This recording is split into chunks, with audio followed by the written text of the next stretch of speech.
नमस्कार, मैं वीरेंद्र कुमार अधिवक्ता और आप सभी YouTube के दर्शकों श्रोताओं को YouTube के चैनल रियल नॉलेज पर स्वागत है।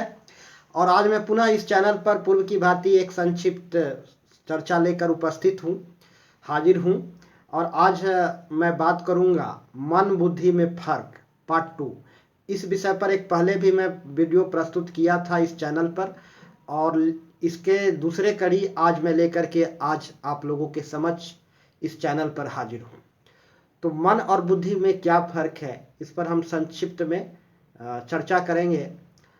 तो जो मन है, हमारी मन हमेशा सुख की ओर भागता है। मन का मुख्य उद्देश्य सुख प्राप्त करना है, सुख की ओर भागना, आनंद मस्ती सुकून चाहना। मन सिर्फ उन्हीं कामों में लगता है जहां हमें आनंद मस्ती सुकून और शांति मिलती है।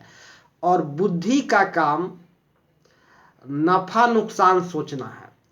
बुद्धि हमेशा लाभ हानि सोचता है, नफा नुकसान सोचता है और फायदे की बात सोचता है।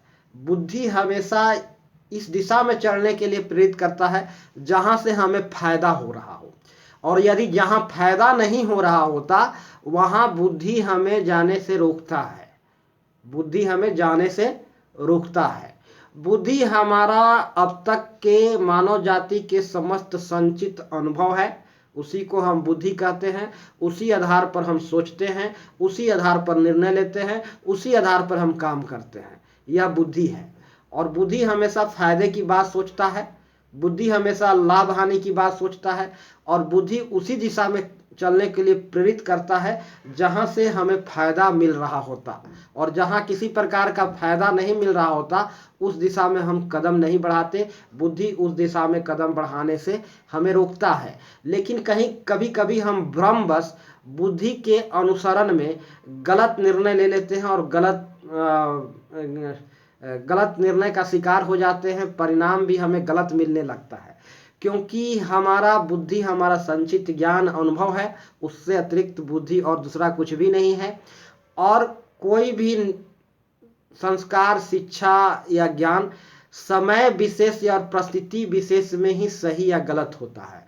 किसी एक समय विशेष परिस्थिति में कोई शिक्षा और ज्ञान सही हो सकता है, ठीक वही शिक्षा और ज्ञान दूसरे समय परिस्थिति विशेष में गलत हो सकता है। इसलिए भगवान श्री कृष्ण ने गीता में उपदेश देते हुए कहा था, विविध समय पर विविध उपदेश दिया और विविध ज्ञान दिया अर्जुन को। और अर्जुन उनके अनुसरण में, उनके शिक्षा के अनुसरण में उन्होंने हमेशा अपने जीवन के पथ पर आगे बढ़ते रहे। तो विविध परिस्थितियों में अर्जुन को विविध समय पर गीता का उपदेश दिया गया है।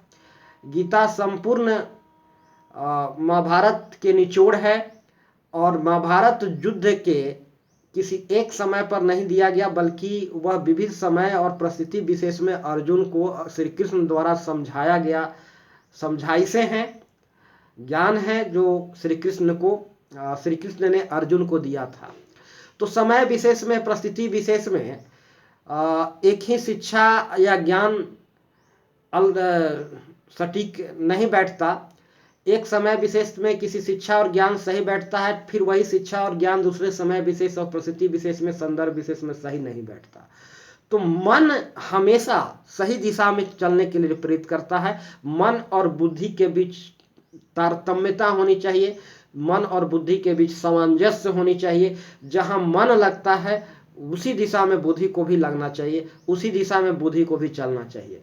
तो मन पावरफुल है, मन बहुत स्ट्रांग है, मन बहुत शक्तिशाली है। मन के समान और दूसरा कोई शक्तिशाली नहीं। मन पर हम नियंत्रण नहीं रख सकते, और मन पर नियंत्रण रखने का हमेशा दुष्परिणाम हम सबको भुगतना पड़ता है, और मन पर नियंत्रण रखने का हमेशा कुपरिणाम हमें भुगतना पड़ता है। और मन पर नियंत्रण रखने का परिणाम स्वरूप हमें दुख, परेशानी, चिंता, तनाव प्राप्त होता है। तो मन पावरफुल है, मन हमेशा सुख की ओर भागता है। मन का प्रमुख विषय है आनंद मस्ती सुकून शांति। केवल शांति के दिशा में भागता है, आनंद के दिशा में भागता है, प्रसन्नता के दिशा में भागता है। और जहां आनंद मस्ती प्रसन्नता मिल रही होती है मन उसी दिशा में भागता है। जब किसी काम को हम लगातार करते करते करते करते उब जाते हैं, हमें उबासी उत्पन्न होता है। जब हम उब जाते हैं तो फिर उस काम को करने से मन मना करता है, और मन को मना करने के बावजूद भी बुद्धि के निर्देशानुसार बुद्धि कहती है कि यदि तुम काम नहीं करोगे तो जिंदगी में बहुत दुख पाओगे, असफल हो जाओगे, आगे नहीं पढ़ पाओगे, कठिनाई हो जाएगा। जबरदस्ती हम उस काम में मन को लगाते हैं, लेकिन वहां पर हम सहजता का अनुभव नहीं करते। वहां पर हम हमेशा व्याकुलता का अनुभव करते हैं और असहज महसूस करते हैं जबरदस्ती मन को लगाने की स्थिति में। तो मन हमेशा सुख के पीछे भागता है। मन का मुख्य विषय है सुख प्राप्त करना, आनंद प्राप्त करना और शांति प्राप्त करना। और यह कहना कि मन गलत दिशा में कभी कभी ले जाता है, बिल्कुल गलत बात है। हम भीतरी मन के अनुसार नहीं जी रहे होते, हम अपने समाज से ग्रहित संस्कार के अनुसार जी रहे होते हैं। हम अपनी सामाजिक संस्कारों के अनुकूल हम जब अपना जीवन जीने लगते हैं, हम बुद्धि के अनुकूल जीने लगते हैं, जिसे सामाजिक संस्कार को हम बुद्धि भी कह सकते हैं, जो हमारे समाज से, अभिभावक से और सोसाइटी से, गुरुजनों से प्राप्त होता है, ये संस्कार, ये शिक्षा, उसको हम बुद्धि भी कह सकते हैं। तब हमारा मन कभी कलुषित हो जाता है, मन दुखी हो जाता है और फिर हम सही असहज महसूस करने लगते हैं। लेकिन मन जो है कभी भी गलत दिशा में चलने के लिए प्रेरित नहीं करते। कुछ लोग कहते हैं कि मन दो प्रकार का होता है। मन दो प्रकार का होता है, एक बुरे और एक अच्छे। ऐसा नहीं है, बुरे और अच्छे मन नहीं होता है। मन सिर्फ मन होता है, वह हमेशा अच्छा होता है। जिसे आप बुरा मन कहते हैं वे हमारा बुद्धि है, वे हमारा बुद्धि है, जिसको आप सहज सार्वजनिक प्रचलित भाषा है दुरात्मा। दुरात्मा नहीं होता, आत्मा सिर्फ आत्मा होता है। और बुद्धि को हम, जो हमें गलत दिशा में चलने के लिए बुद्धि समझाई से जो प्रेरित करता है, उसे हम दुरात्मा कहते हैं। तो मन एक ही होता है, मन हमेशा अच्छा होता है। हमारी भीतरी मन हमेशा सही दिशा में चलने के लिए उत्प्रेरित करता है, और बाहरी मन को हम बुद्धि संज्ञा दे सकते हैं, जो हमें कभी कभी गलत दिशा में चलने के लिए उत्प्रेरित करता है। तो हम हमेशा मन के अनुसार चलें, जीवन में मन को ज़्यादा महत्व दें, मन को ही ज़्यादा और महत्व देना चाहिए और बुद्धि को कम। मन पावरफुल हो, और मन पावरफुल होता ही है, स्ट्रांग होता है। हम मन को ज़्यादा समय तक दबा के नहीं रख सकते। सूर्य पर ग्रहण लगता है, लेकिन सूर्य के प्रखरता के कारण वह ग्रहण ज़्यादा दिन तक टिक नहीं सकता। उसी प्रकार हमारी भीतरी मन पर हम बुद्धि जब हावी होती है, बुद्धि दबाने का प्रयास करता है, भीतरी मन को नियंत्रित करने का प्रयास करता है, लेकिन मन को नियंत्रण नहीं किया जा सकता। जो भीतरी मन है उसे अनियंत्रित, उस पर बुद्धि का शासन नहीं चलता, बुद्धि का काबू नहीं होता, बुद्धि उस पर अपना राज शासन स्थापित नहीं कर सकता।